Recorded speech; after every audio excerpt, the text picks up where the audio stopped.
So at this stage, I give the floor to the rapporteur for number 2 working group. Panta. Buenos días para todos. Somos Camilo Ayala, de Laurent Julien.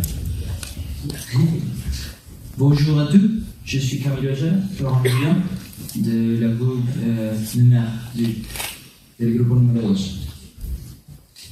Brevemente les comentamos que el resultado de nuestra mesa de trabajo fue resultado de un diálogo intergeneracional e internacional que nos permitió conocer las perspectivas de otras organizaciones, de otros grupos de edad, y que finalmente nos dio la posibilidad de llegar a unas conclusiones y sobre todo a unos retos que se vienen para el futuro, y pues que me complace decir que pues las organizaciones allí representadas pues asumimos como propios y vamos en la construcción de este mundo que busca la convivencia y la paz. La primera parte de la discusión la enfocamos en el marco jurídico que es necesario para la construcción de una convivencia. Nos dimos cuenta que realmente no existe una forma jurídica real donde se estén garantizando los derechos y deberes de las personas, y donde realmente, digamos, se genere un espacio seguro desde la parte jurídica que nos lleve a evitar situaciones como la discriminación, que nos lleve a prevenir cualquier tipo de violencia, más allá de pues castigarla cuando ya sucede. Es más un acto preventivo que un acto de reproche, digámoslo de esta manera. Esa fue la primera parte. Je vais continuer en français. Donc nous avons un peu partagé finalement le cadre juridique que nous avions dans chacun de nos pays. Et ce cadre juridique, on s'est rendu compte que parfois, on n'a pas suffisamment de connaissances et d'informations dessus. Et pourquoi ? Parce qu'il y a un manque d'éducation sur ce qu'on peut faire, ce qu'on ne peut pas faire, et ce qui nous protège et qui nous empêche de nous sentir en sécurité parfois dans les espaces dans lesquels on vit. Et donc on a un besoin d'éducation, et ce besoin d'éducation, il n'est pas seulement formel. On a parlé des différents types d'éducation qui sont possibles, à savoir l'éducation formelle, l'éducation non formelle, qui se fait plus par le milieu associatif tel que ce que font les scouts par exemple, ou l'éducation informelle, qui se fait plus à la maison, avec des amis, ou parfois en lisant un texte seul, disons. Et donc cette éducation, finalement, elle irait compléter ce cadre juridique existant, mais elle nous permettrait d'acquérir les clés nécessaires pour nous sentir en paix dans notre quotidien, sur nos territoires respectifs, et surtout, pas seulement à une échelle locale mais nationale, mais surtout à une échelle internationale. Donc il y a un vrai besoin d'éducation, et c'est ce qui est ressorti de la part du travail quotidien de toutes nos organisations, c'est d'être plus connectés sur tout ce qu'on fait au niveau éducatif. Ensuite, on a parlé d'un autre point qui nous semble très intéressant, c'est que cette éducation, il faut qu'elle soit présente, mais il faut qu'elle soit intersectionnelle. C'est-à-dire que quand on est victime de discrimination, on peut être victime de discrimination car on appartient à telle ou telle communauté, car on pratique telle ou telle religion, mais parfois c'est aussi parce qu'on est femme ou homme, ou parce qu'on est blanc ou noir, et parfois ces discriminations, elles se combinent. Et si on veut avoir une vraie efficacité au niveau international, il faut qu'on prenne conscience du travail qu'on fait chacun à notre échelle, et qu'on combine ce travail les uns avec les autres. Donc cette éducation, elle doit se faire sur toutes les thématiques possibles et imaginables qui nous permettent à long terme de pouvoir parler de cette convivencia. Después hablamos de una reinterpretación de las narrativas. Esta conversación, este diálogo que tuvimos sobre la educación nos llevó a darnos cuenta que necesitamos una reinterpretación de las narrativas a las que estamos acostumbrados, y debemos incluir otras narrativas que quizás desde ámbitos académicos se han descuidado un poco. Entonces esas narrativas incluyen pues naturalmente las narrativas, hablamos un poco de lo que sucede con la parte indígena, con la parte ancestral, con la parte de conocimientos que vienen de antes, de nuestros tiempos anteriores, y que hoy en día no se están teniendo tan en cuenta pues, a la hora de generar estas convivencias. Y esa conversación acerca de la reinterpretación de las narrativas nos llevó a un punto muy interesante, que es la creación de un símbolo común, un símbolo nuevo que nos represente como humanidad, que nos dé esa calidad de humanos que estamos buscando y esa calidad de humanos que desean vivir en convivencia. Y ese símbolo, justamente lo tengo acá, llegamos a la conclusión de que debe ser la Declaración Universal de los Deberes Humanos, que fue firmada en Valencia en el año 2000. Y consideramos prudente y consideramos deber de todas las personas que buscamos esta convivencia, nos enfoquemos en la divulgación y en la promoción de este importante documento que deseamos se convierta en ese nuevo símbolo de convivencia y de paz que tanto estamos buscando. Et finalement, arrivé à ce moment de la conversation, on s'est rendu compte qu'il nous manquait quelque chose. Il nous manquait quelque chose pour être vraiment efficace. C'est comment on mesure notre impact. On travaille tous sur nos territoires, localement, nationalement, internationalement. On est tous très efficaces, on est tous persuadés de répondre à un besoin existant. Mais si on ne mesure pas vraiment cet impact, si on n'évalue pas ce qu'on fait, qu'on ne réalise pas ensemble que parfois on a fait des erreurs, que c'est pas grave, mais qu'on va les partager tous ensemble pour éviter de les reproduire et pour être plus efficace la prochaine fois, on n'arrivera pas à cet objectif qu'on s'était fixé au début de l'atelier. Ça, on s'en est rendu compte car on a eu la chance de pouvoir partager des expériences passées, qu'on a réussi à créer ce cercle de confiance suffisant pour se sentir à l'aise, pour partager ce qu'on faisait chez nous, ce qui marchait, ce qui ne marchait pas. Et on s'est rendu compte que si on doit vraiment s'appuyer sur un point, c'est cette mesure d'impact pour approfondir notre travail et utiliser le travail qui est fait en Jordanie pour le combiner à un travail qui est fait en France, utiliser le travail qui est fait par les scouts sur tellement de pays dans le monde et le réutiliser, utiliser un peu toutes ces best practices sur nos territoires respectifs. Et ça, c'est possible en faisant cette mesure d'impact au niveau international.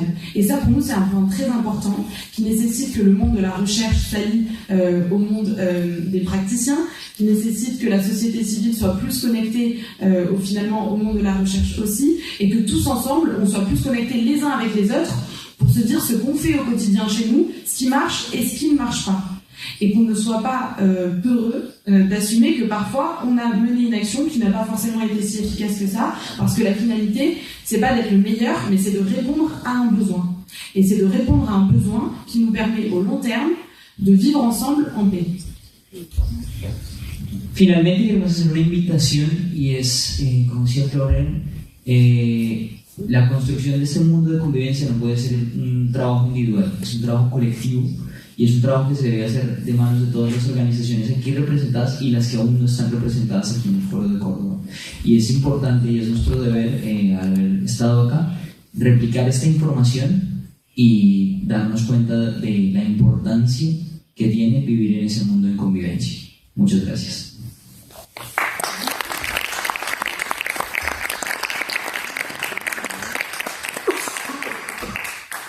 Thank you very much for this report, which will give us plenty of thought and subject to be discussed. To whom do I give the floor now? Number 1, 3. Number 3.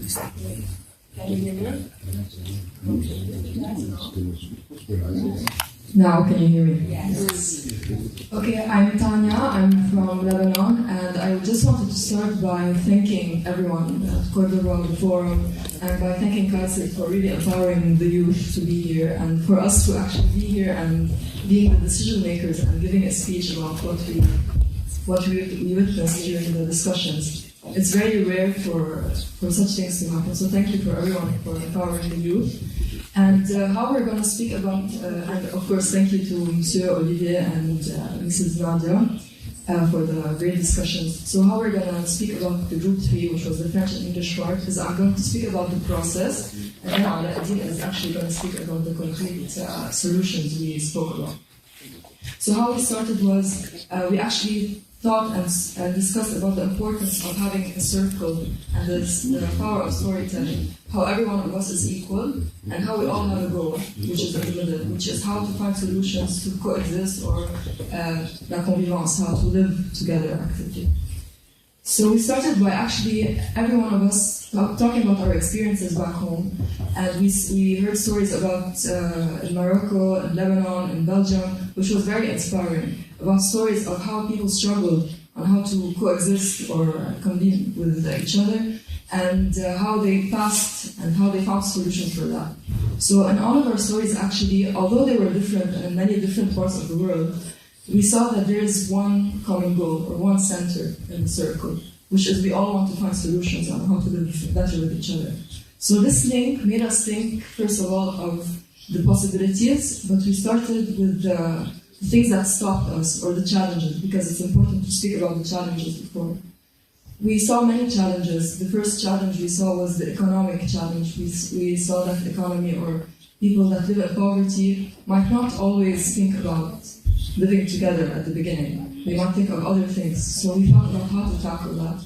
We also saw the issue of dialogue and how many institutions or educational systems in our countries do not empower dialogue so much. So that was also an issue, among many other issues. And at the end, we actually spoke about some solutions. As your group, we tackled a lot the issue of education and how we can educate each other in the school systems on how to actually do dialogues and so on. So all in all, this was how it was structured. And now I'll give the floor to Ala Eddin to speak a bit more concrete about our vision and mission and the actual solutions.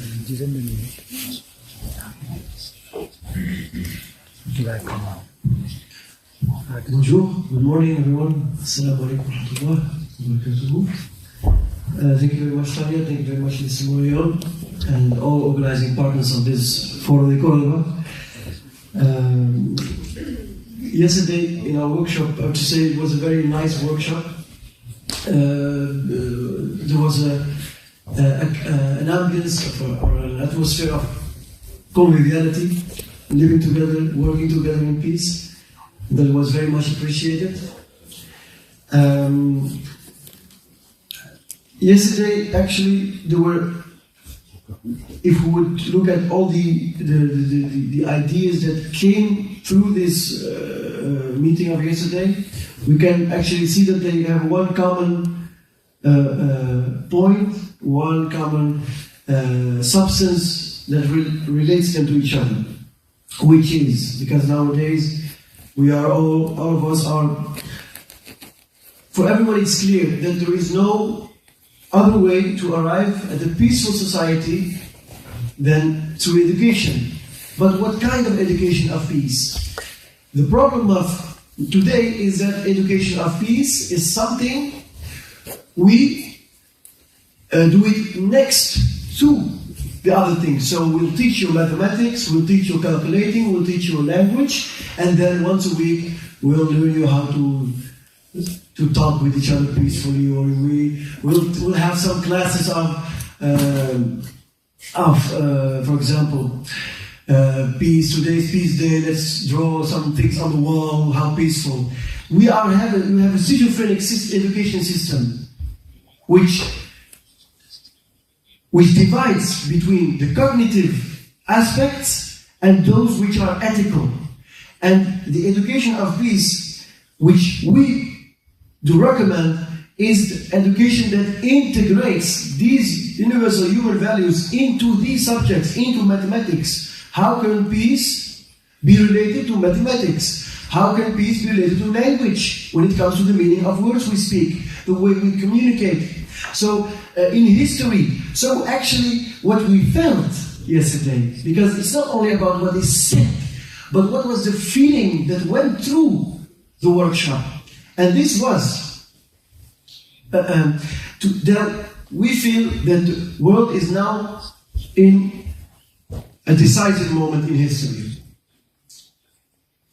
And I don't want to have this to this politics of there are only two choices, one or the other, but there is kind of two ways we can go. It's living together in peace or dying together in depression, in despair, and so on. So, in greed. So, to arrive at the most important point is this new era of living together in peace, which we are trying to provoke. We want to provoke the end of the time. Most people are afraid of the end of the time. No, we want to provoke the end of the time, it's this time, so we can begin the new time, this new era, this new age of living together in peace. So in this time, so we have to rewrite history, not to make things up, but to give history a common, a universal vision. It's not anymore the history of only Muslims or Jews or Africans, but it's history of all of humanity. So we have to, one of the recommendations is we have to stimulate the shared sacred sites, which are ways to have this common, so like the Mesquite in Cordoue, where we're now. It's a place, it's a sacred site for Christians and Muslims, and the culture is also for Jews a very important place. So it's a shared sacred place. If you don't have this common history, how can we live together? How can we have a common future? So this, we have to rewrite history and then integrate it in our education system. Then to never forget that the unity of human family is not only a philosophy, but it's a reality. We have to give it a juridical reality, that it can defend itself. Something that is bigger than states, something that is bigger than multinationals, which is humanity. Then we have also to use this platform of 16may.org, because it is a catalyst, a synthesizer, something that brings into synergy all these efforts that are done worldwide for living together in peace. Thousands, hundreds of thousands of people everywhere, yesterday, tonight, tomorrow, are working day and night for the emergence of a better society of living together in peace. But how can we make sure that every effort will be that brick that you put next to the other brick? So how can we build this bunyan al-marsus, as the Prophet Muhammad said, to be this common body, which every part is completing the other part. And then we have also, and excuse me, maybe I talk too much. I'm over my time. Yes. And to not forget mediation, because maybe many things were said, very wise things. But you know, we live in a globalized world, and the problem of today, that 60 years ago, we were not prepared for this globalized world. Our education was not preparing us for a globalized world. But what will be the world of tomorrow, this new era? So the question is not only what kind of earth are we going to leave behind for our children, but also what kind of children are we going to leave behind for earth, in the sense of an earth with lesser resources, lesser means. So how, if there is less, we have to be more educated. If there is less material, we have to be more spiritual. So we have to have more ethics. So we have to prepare our children for this new age, this new era, through attitude of the circle and mediation, which is to reconcile your family and to continue and to finish my speech. I will.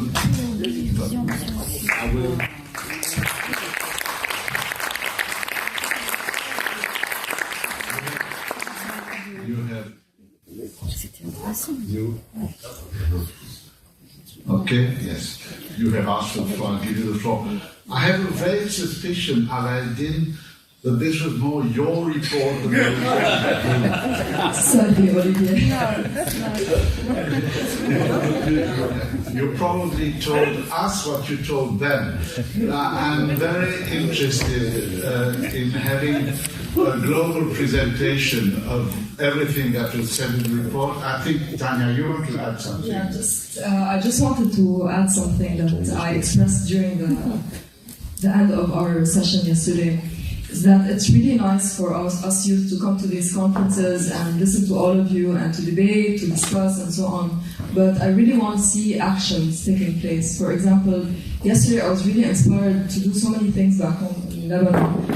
And I wish that maybe in this platform that Ala talked about, the 16 May thing, that youth maybe can propose their ideas, and it would be a way to facilitate where they can find support from other organizations or funding, because I'm leaving this conference really inspired to do something. So I really hope that maybe it's a kind of suggestion for me for the future. Thank you very much. Are we through with this particular working group? Yes, we are. Yes? Okay. So that was what? Number 3, was it? Yes. Okay, so we go to number 1. Who has the floor? Good morning all. My name is Noor Diab and I come from Lebanon with initiatives of change.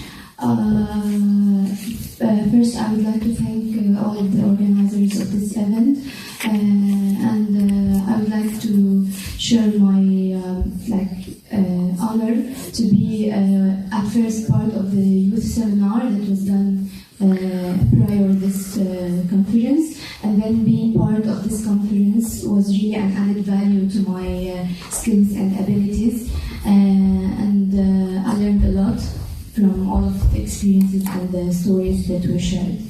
So actually I knew this morning that I had to present, so I had to summarize what we've talked yesterday. We had many ideas.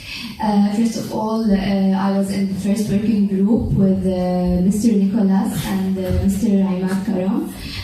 We were about 32 attendees from 21 countries. It was really a fruitful discussion.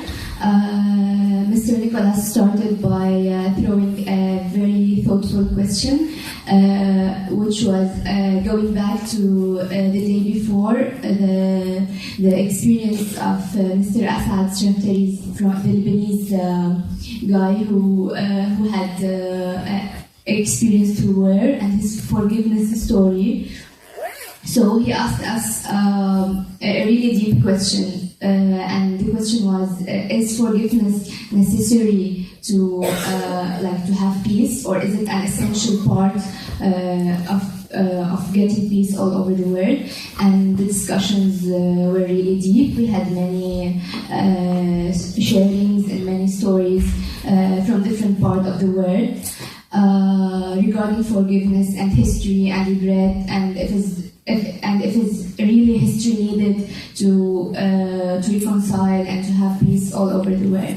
After that, we voted for we listed many topics that we hope we can discuss in the coming conferences or here at the panel. We listed about 8 topics, and they were going either according to our competences, like the competences of the attendees of this working group, or the relevance.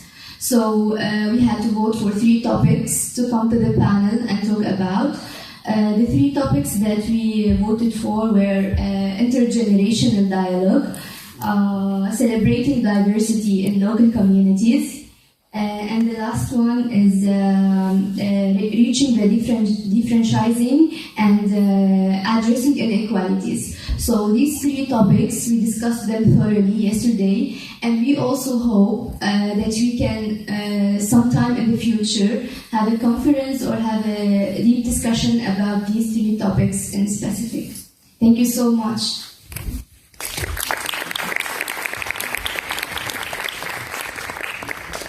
Thank you. Can you repeat the 3 topics? Can you repeat? Yes. Intergenerational dialogue. Okay. Celebrating diversity in local communities. Yes. Reaching the differentiating and addressing inequalities. Okay, thank you. I'm told that something has to be completed, and I give the floor to Nicholas. Thank you. Yes, I'm addressing you on instruction of Imam. This is not an initiative on my part. Noor, I want to congratulate you. I mean, it is what you have just done to synthesize in such a clear way our discussions of yesterday. I am absolutely flabbergasted. Really, congratulations to you, because you have conveyed the essential. I'm supposed to complete, Iman wanted me to complete a little bit. Well, it's only because our second young person had to leave this morning. Absolutely. So it's true that yesterday when I was moderating this session, it came to me, I thought also about youth and the importance. I mean, we all have to make choices at one point in life. Everything is important, but then we have to prioritize. And this is the idea this is why I invited people while we were discussing to put on a flip chart things that they felt, the individual felt strongly about. And then it was subjected to the vote to see, on the one hand, in this assembly, because when we did the first round table, I saw that there were a lot of expectations of most participants to listen to other people's experiences more than to share theirs, which was interesting and is perfectly legitimate.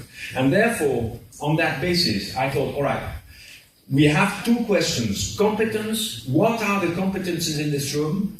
And on the other hand, what are very hot issues which maybe in the convivence, dialogue, in different institutions are not highlighted enough, are not identified enough as having very strong potential.